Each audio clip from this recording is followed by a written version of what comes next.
So I thought I'd show you some of my bidding on a online auction. This is one of the many auctioneers now from this area that are going to strictly use online auctions. They're not going to do live auctions anymore, which is unfortunate, but anyway, I'll show you some of the issues and such with this, but anyway, I'm going to look at this particular item. They have it listed as a Bondi 61 Plymouth Valiant. That's, I guess, a screw up of some kind because it's actually a Bandai, B-A-N-D-A-I. So those in the know will know that. Don't know how big it is. They've got a tag here that a price tag. Somebody, I guess, maybe has taken it to a show or something and had a $50 price tag on it, and has Bandai on it. But yeah, I'm not sure why they got it listed as Bondi, but whatever. We don't know a size. There's no description, just the photographs.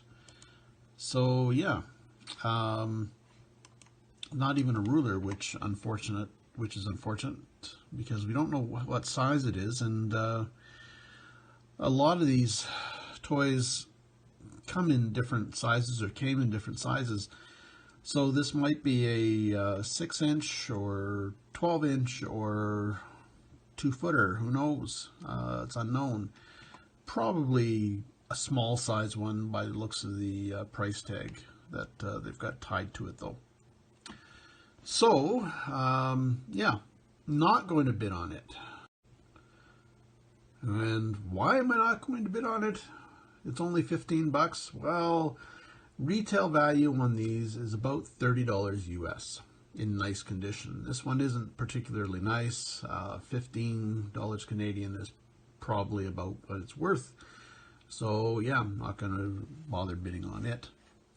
So we'll go back to the next. And we've got next Bondi again, Cadillac convertible. Again, no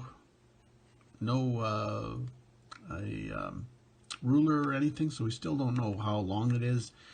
No description other than the photographs. So yeah, so we still don't know how big it is.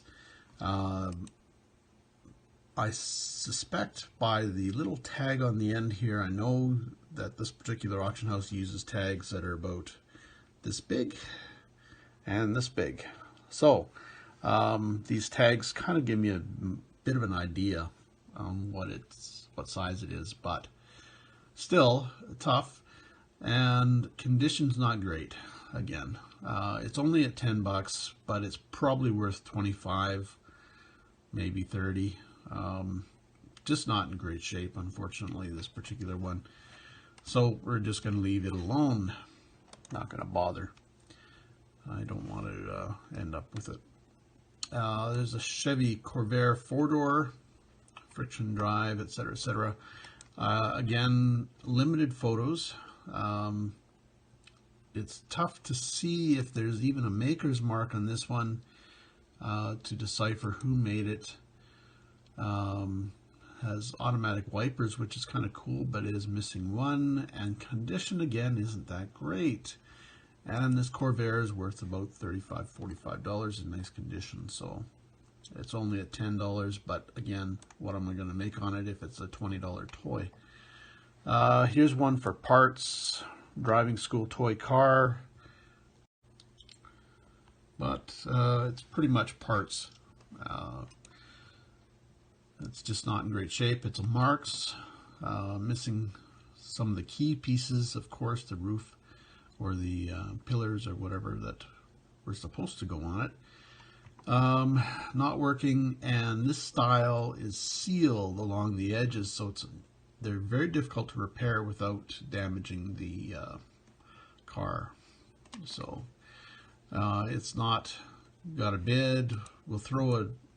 We'll throw, it's supposed to be a minimum $5 bid. I'm not even going to bother, actually. I don't need a parts car, so anyway. Mercedes four-door sedan. Again, this is a small size one more than likely, judging by the tag I can just barely see on the edge here. At first I thought maybe it was a repaint, but maybe isn't. I'm not sure. Almost thinking it is, but tough to tell. Probably put a, well, let's put a $12 bid on it. We're not going to go very high on this one. Let's see, what do we get? Oh, it's a leading bid. All right, I got a $10 bid on it. I've got to try to make my time worthwhile in this particular auction. There's 3 items that I'm going after, which we haven't seen yet. And I need to hopefully get enough stuff to make it worthwhile to go pick it up. Next, we've got a tin friction U.S. Navy truck. Again, it's a smaller size, I'm sure. Missing the canvas. Friction does work, needs oil. Regardless, it's missing its original canvas. Retails with the canvas for about $30 US. It's already at 15 Canadian. Not much money to be made, so we're going to skip that one and let somebody else have it. Next is a Husky truck, livestock trailer, pressed steel. Missing the landing gear. I assume they mean the little wheels that go kind of in the back or in the front portion of the trailer. And I've looked at the images already in this one. She's pretty rough, rust-wise. Maybe a good candidate for repaint, but the bumper and such is broken right there. So that's going to make it a tougher sale. Basically complete otherwise, other than that landing gear. And yeah, so I threw a $20 bid just to see what would happen. I got outbid. Probably worth $65.70 in this condition, so we're going to try for $27. We're just going to go a little on the cheap because it is kind of rough. And we'll see where that leads us. Oh, great. Okay, we're top bid. Now, of course, that doesn't mean that we'll be top bid by the end of the auction. Buddy L tanker truck. I threw it's probably worth about $150, $100.50. So I threw a $67 bid on it, and it's in nice enough shape. Some people overvalue these particular trucks, these Buddy L Texaco tankers. They're actually quite common compared to most. So I really don't want to bid too much more than that if I want to be realistic and be able to sell it. But a lot of people tag these at $200, $300, $400, which unfortunately they're not worth that. They're tend to be like I said, about $100 $125, $150 thereabouts, because they are a lot more common. Now if you've got something mint or mint box, that's a little different. Lumor gravel truck. This one I was interested in, then I read repainted. I don't like selling repaints and restored, so I'm just going to leave it alone. Next is some of the stuff that I was going after. I need showcases. I like these large, tall Timex and Speedle, and these basically they're watch showcases, and they spin. I happen to like them. I had a few of them in the past, using them for the stores and such that I've had, and I'm trying to go after it, and we'll see where it goes. I've got only a $67 bid. I'll probably end up going higher than that though. Same with the Timex display case. And these, it says not sure if working, so there may be repairs involved. It's too bad they couldn't just plug them in, but that's life, I guess. Timex display case, again, like I said, it's, again, not sure if working. And if they don't work, usually it's a motor problem, and you have to find a replacement motor for them, which is a pain. Basically have to find another showcase that has a working motor that's damaged, that the case is damaged, so you can just switch out the motors. But sometimes they're rebuildable, but usually they aren't. Next is a Timex display case. Again, this is another tall version. Actually, the last one, or the second last one, was Speedle. The small one was Timex, and this tall one is a Timex. It's a more modern one. Again, not sure if working. So yeah, that's going to really affect bidding. But I left a $67 bid on it anyway. I'm familiar with them enough that I can tinker with them and try to get them running and working. John Deere Snowmobile helmet. This particular helmet's worth probably $100, $100 and a quarter. So we put a $56 bid in there just to see where it goes. Next is a Marks diesel type train. So what are we going to do with it? Train set that's probably worth roughly maybe $100 and a quarter, maybe $150, depending upon condition of its components. And it's actually quite low at the moment. It's only got a $10 bid. So what we're going to do is toss in a $47 bid. Got to at least double or triple on this. It's not going to sell fast, but we'll see where we go. What do you think? Shall we get it? Shall we be top bid? Yes, we're leading bid at $20. So last bid was only 20 bucks. So next is a Marks sparkling mechanical train set. And it says sparkling. I'm not sure if they mean sparkling or sparking. It's a wind up. Probably sparks out the top of the spout there, or the spout, oh my goodness, chimney. Locomotive, yeah, exhaust. Anyway, wind up, and not too bad a shape by looks of it. Yeah, pretty decent. Has a box, but the box looks to be pretty rough. Let's see, and I don't know, probably worth $75, 100 maybe $1 and a quarter on the outside. It's only at what, $10 so far, so let's put a $37 bid on it. I like using these odd numbers. And shall we get it? Hey, we got a leading bid. And again, that's not necessarily a done deal because we still have another day to go on these. Collection of small vehicles. So just some random little die cast.